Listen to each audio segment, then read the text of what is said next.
Revisit books podcast में आपका स्वागत है, जहां हम किताबों को छोटे छोटे ज्ञान में बदलते हैं जिनका आप हर दिन इस्तेमाल कर सकते हैं। हम्म, नमस्ते। आज हम एक ऐसी किताब पर चर्चा करेंगे जो हमारी भाग-दौड़ भरी जिंदगी के लिए एक रीसेट बटन की तरह है। हम्म, किताब का नाम है स्मॉल मूव्स बिग लाइफ और इसकी लेखिका है एंड्रिया ले रॉजर्स।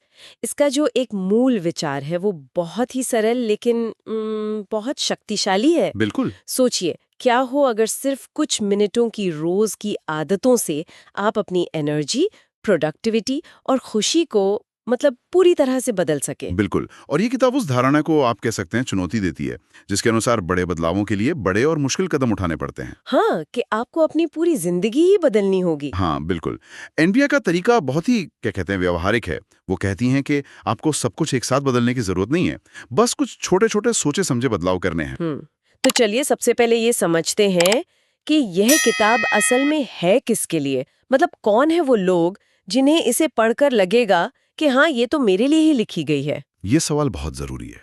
देखिए, मोटे तौर पर तो ये किताब उन लोगों के लिए है जो जिंदगी में कई भूमिकाएं एक साथ निभा रहे हैं। जैसे महत्वाकांक्षी महिलाएं, माँ, उद्यमी। हाँ, या कोई भी जिसे ऐसा महसूस हो रहा है कि वो एक ही जगह पर अटक गया है, ऊर्जा की कमी महसूस कर रहा है और अपनी ही जिंदगी में एक साइड कैरेक्टर बनकर रह गया है। और मुझे लगता है इसमें एक और बात है, ये उन लोगों के लिए भी है जो समाज के सब कुछ करने के दबाव से थक चुके हैं। सही कहा। वो लोग जो खुद की देखभाल के लिए थोड़ा सा भी समय निकालने पर अपराध बोध गिल्टी महसूस करते हैं। आपने बिल्कुल सही नस पकड़ी है।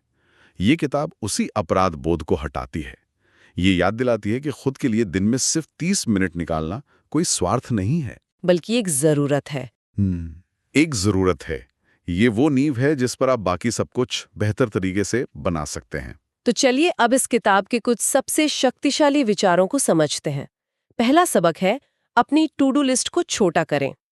एंड्रिया इसे कहती हैं हैशटैग डू द थिंग। ये सुनने में बहुत आसान लगता है, पर इसके पीछे की जो मनोविज्ञान है वो बहुत गहरी है। हम सब जानते हैं कि जब सामने 20 कामों की लिस्ट होती है तो कैसा लगता है। उसे देखकर ही थकान हो जाती है। हाँ, बिल्कुल। उसे डिसीजन पैरालिसिस कहते हैं।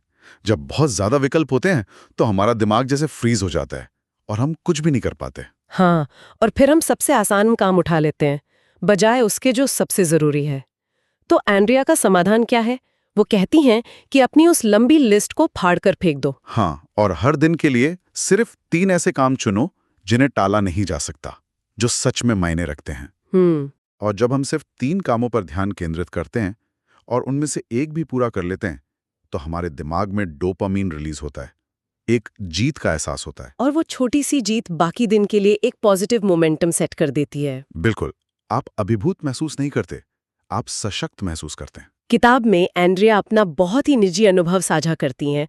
तलाक के बाद जब वो न्यूयॉर्क में अपनी जिंदगी फिर से बसा रही थीं, तब उनकी टू डू लिस्ट कभी खत्म ही नहीं होती थी और वो पूरी तरह से अभिभूत हो गई थीं। तभी उन्होंने ये तरीका अपनाया और पाया कि कम काम चुनकर वो असल में ज्यादा हासिल कर पा रही थीं। उनका एक फॉर्मूला है जो इस विचार को बहुत अच्छे से समेटता है। निरंतरता कंसिस्टेंसी प्लस पूरी लगन से प्रयास इंटेंशनल एफर्ट। और समय, ये तीनों मिलकर परिणाम देते हैं। बात सिर्फ व्यस्त रहने की नहीं है, बल्कि सही चीजों पर ऊर्जा लगाने की है। ये बहुत बड़ा बदलाव है। तो ठीक है, टू डू लिस्ट तो छोटी हो गई, पर उस काम को शुरू करने की एनर्जी कहाँ से लाएं? यहीं पर दूसरा सबक आता है। प्रेरणा का इंतजार न करें, उसे पैदा करें।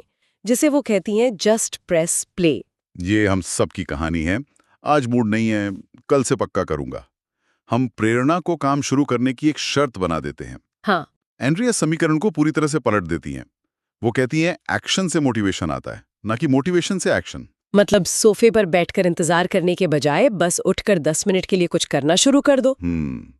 पर ये सुनने में तो अच्छा लगता है, लेकिन असल जिंदगी में जब आप थके हुए हों, तब ये जस्ट प्रेस प्ले वाला फलसफा काम कैसे करेगा? बहुत अच्छा सवाल है और इसका जवाब सिर्फ विल पावर नहीं बल्कि बायोलॉजी है। इसके पीछे का विज्ञान बहुत दिलचस्प है। अच्छा। जब हम हिलना डुलना शुरू करते हैं तो हमारी मांसपेशियां सिकुड़ती हैं। ऐसा होने पर वे मायोकाइन्स नाम के प्रोटीन छोड़ती हैं। मायोकाइन्स, हाँ।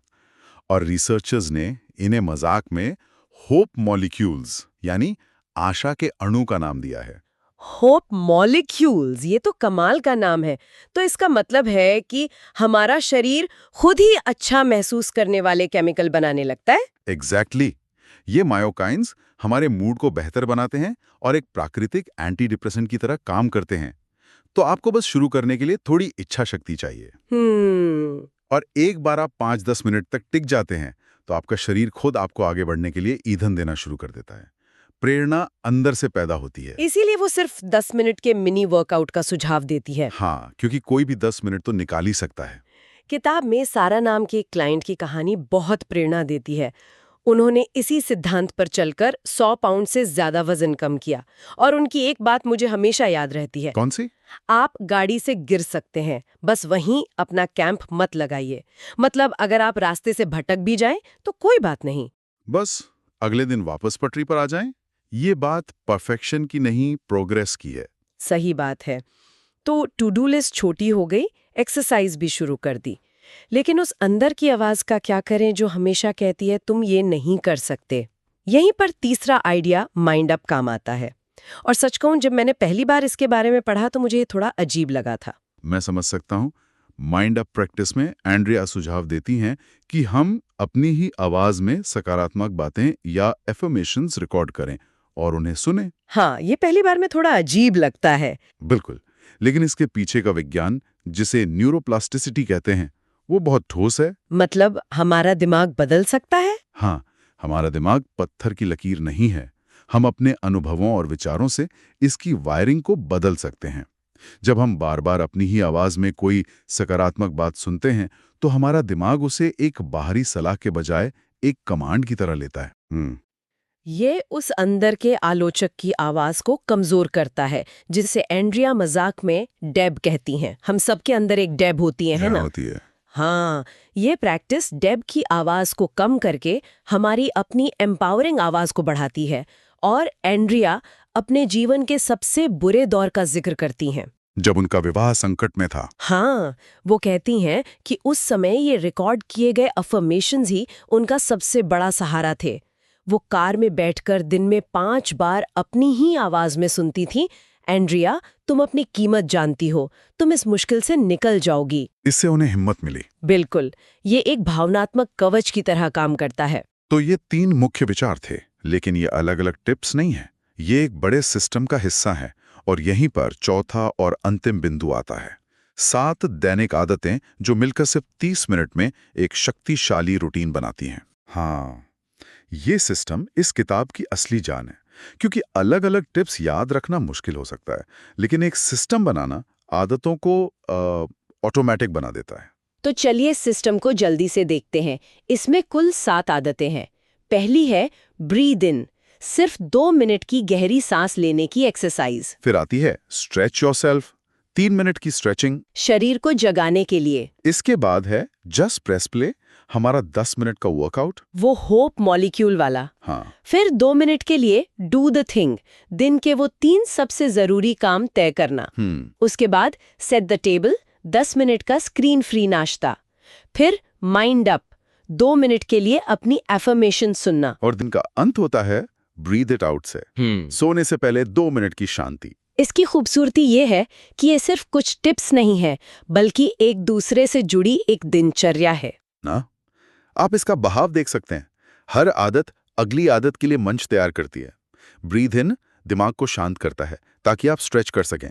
स्ट्रेचिंग शरीर को वर्कआउट के लिए तैयार करती है। और इस वर्कआउट से मिली एनर्जी आपको दिन के 3 काम चुनने की मानसिक स्पष्टता देती है। एक चेन रिएक्शन की तरह है। बिल्कुल, एक पॉजिटिव डोमिनो इफेक्ट। और ये सब सिर्फ 30 मिनट में हो जाता है। ये इतना छोटा है कि आप इसे न करने का कोई बहाना नहीं बना सकते। लेकिन इतना शक्तिशाली है कि ये आपके पूरे दिन का रास्ता बदल सकता है। तो कुल मिलाकर स्मॉल मूव्स बिग लाइफ का जो मुख्य संदेश है वो ये है कि बदलाव के लिए जीवन में कोई भूचाल लाने की जरूरत नहीं है। निरंतरता तीव्रता से कहीं ज्यादा महत्वपूर्ण है। जैसा कि एंड्रिया एक पहाड़ी चढ़ाई के अपने अनुभव से बताती हैं, एक बार में बस एक छोटा कदम, और इसी तरह छोटे छोटे कदम लेकर वो चोटी पर पहुंची। ये किताब आखिर में एक बहुत ही महत्वपूर्ण सवाल सोचने पर मजबूर करती है। वो एक छोटा कदम क्या है जिसे आज से ही अपनी दिनचर्या में शामिल किया जा सकता है। शायद पूरा 30 मिनट का रूटीन कल से शुरू करना डरावना लगे, तो क्या वो सिर्फ 2 मिनट की ब्रीदिंग एक्सरसाइज हो सकती है, या सोने से पहले अपने दिन की 3 अच्छी बातें याद करना? शुरुआत कहीं से भी हो। हाँ, जरूरी ये है कि वो छोटी और टिकाऊ हो, क्योंकि छोटी आदतें ही लंबे समय में सबसे बड़े बदलाव लाती हैं। ये था आज का विश्लेषण। हालांकि ये चर्चा पुस्तक के पूरे पाठ का स्थान नहीं ले सकती, लेकिन ये इसकी शिक्षाओं की एक झलक जरूर दे सकती है। मुझे आशा है कि आपको ये चर्चा उपयोगी लगी होगी और मैं आगे भी आपके साथ साझा करने के लिए उत्सुक हूँ। मुझे बताएं कि आप अगली बार किस पुस्तक पर चर्चा सुनना चाहते हैं।